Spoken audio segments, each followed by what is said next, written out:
We dive straight into trouble as Lex Luthor alongside the Joker hack their way into a vault before they resort to brute force and blow the vault door open. The Joker uses acid to melt the safe open so they can retrieve a quantum trigger device. As soon as they grab it, all the alarms are sounded and they take off running, seemingly scared for their lives. They are chased by what appear to be superheroes. In an unusual turn of events, the Joker stays behind, sacrificing himself so that Lex can get away. The Joker is beaten and stabbed by a flaming sword before he self-detonates everyone in the room as Lex hears the explosion from a distance. The Justice League confronts Lex, but it is not the Justice League that we know. Before they can get him, Lex phases out of existence. Back to our reality. Superman is helping construct the Justice League's new headquarters with the help of the rest of the team. Of course, Batman is paying for everything and he also casually invents a teleport. Still on our Earth, Lex appears out of thin air and immediately goes to the nearest police station to hand himself in. Everyone is immediately on red alert and an entire task force monitors him while the Justice League arrives to find a naked Lex. Superman immediately figures that he's from a parallel Earth after X-raying his organs to find they're all inverted and seeing that the original Lex is still in prison. Back on the space station, Lex explains that he was the leader and only survivor of the Justice League in his world. They were all destroyed by the Crime Syndicate, a superpowered evil organization made of evil versions of the Justice League. There is no hope to stop them except for the original Justice League to go and stop them. Lex plants the quantum device in the ship as the team discusses what to do. In the meeting, the team discusses whether or not they'll help, and everyone agrees except for Batman, and they proceed without him. Back to the Crime Syndicate, Allman figures out that Lex solved the parallel Earth paradox and was able to travel between alternate worlds. Suddenly, the Justice League arrives at the scene not expecting to land in their laps. They begin fighting but finally meet their match with each hero facing off against his counterpart, but their experience gives them the edge. Green Lantern is about to be cut by a pair of scissors, so he plays rock. The Flash gets hypnotized for a moment before Wonderwoman snaps him out of it. Superman is beating everyone until Owlman arrives. Superwoman calls for help and Lex forces them to retreat. They all fly off but Owlman follows them in his plane, launching missiles and firing their way. Wonder Woman boards his plane and fights him there. The evil cavalry arrives and shifts the tide of the battle. They're stronger than Green Lantern's might and even Superman himself. Wonder Woman beats Owlman but he glides to safety. She catches the Flash from falling while Lex is still trying to fight. Seizing Owlman's plane, they save the team and turn the plane invisible before grabbing everyone and dipping. The cavalry tries to zap them but they get away. Later on in the Crime Syndicate's headquarters, they discuss business as well as Lex's new team, who Owlman warns should not be underestimated. He reveals a quantum device he's created. The Syndicate is tired of paying off government bribes, so their device will blow up the planet if the governments don't bow down. The next day, the president's daughter is giving a speech against the Crime Syndicate and urges the people to stand up against them. Meanwhile, Lex takes the team to the Joker's hideout, where Harley is a monkey. He shows the team the Big Six, where each member comes from a major crime family.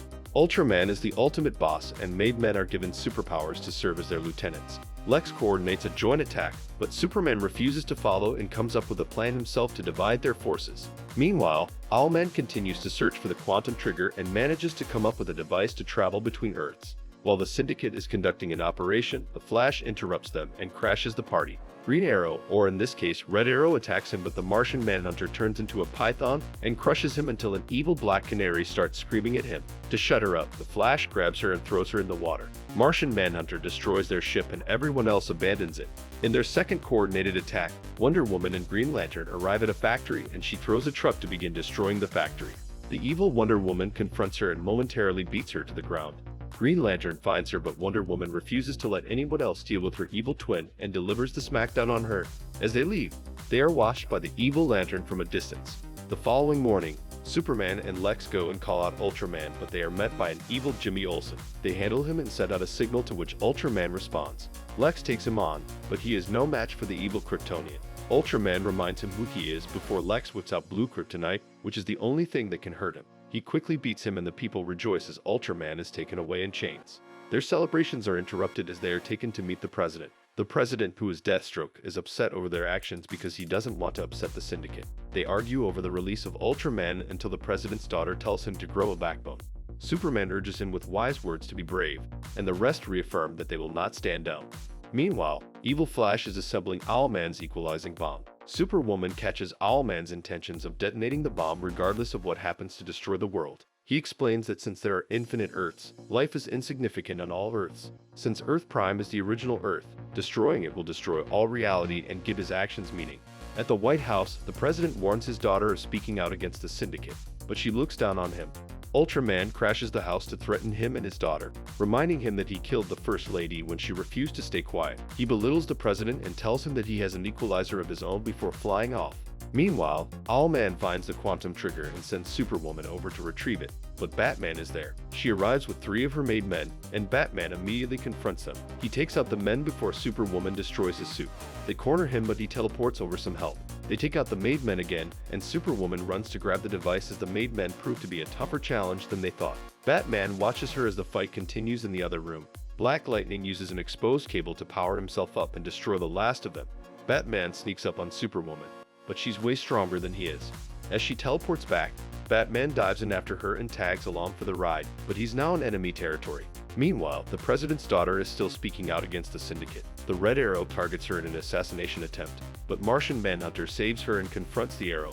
His attacks are useless against the Martian, and he gets inside his head to terrify him before getting him arrested. Batman is still fighting Superwoman, and she notices that he reminds her of Owlman. She toys with him, but when he tries to hit her, she makes him pay for it by breaking a rib.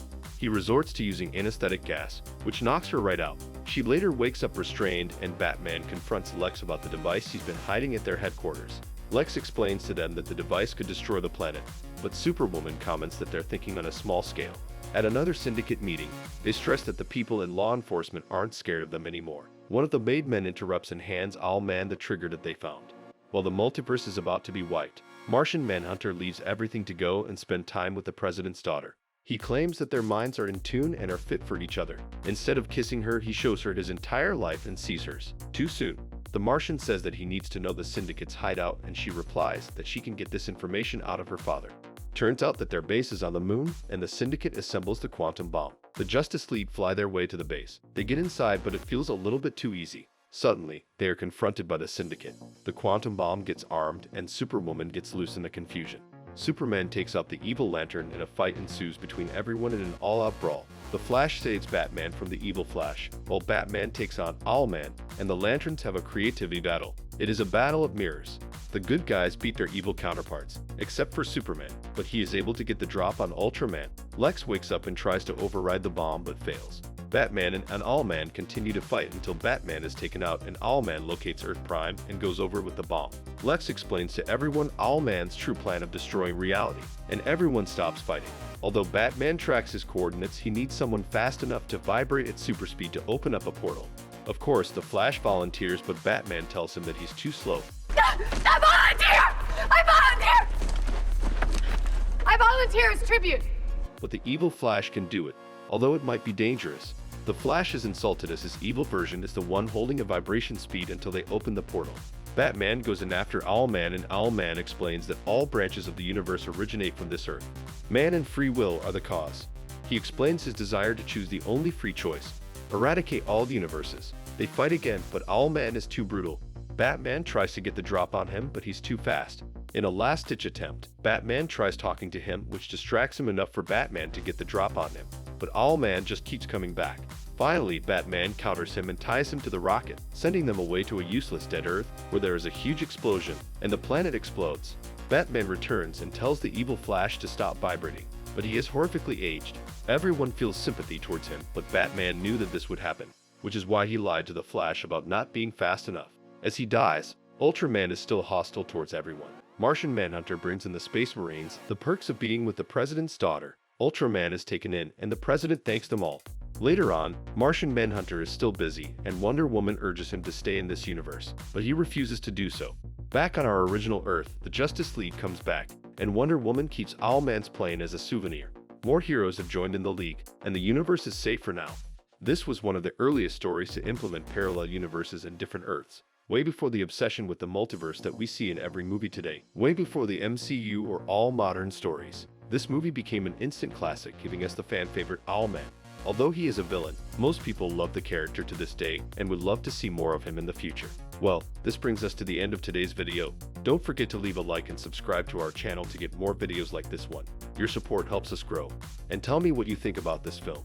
Did you prefer Owlman to Batman? Which team do you think wins in a fair fight?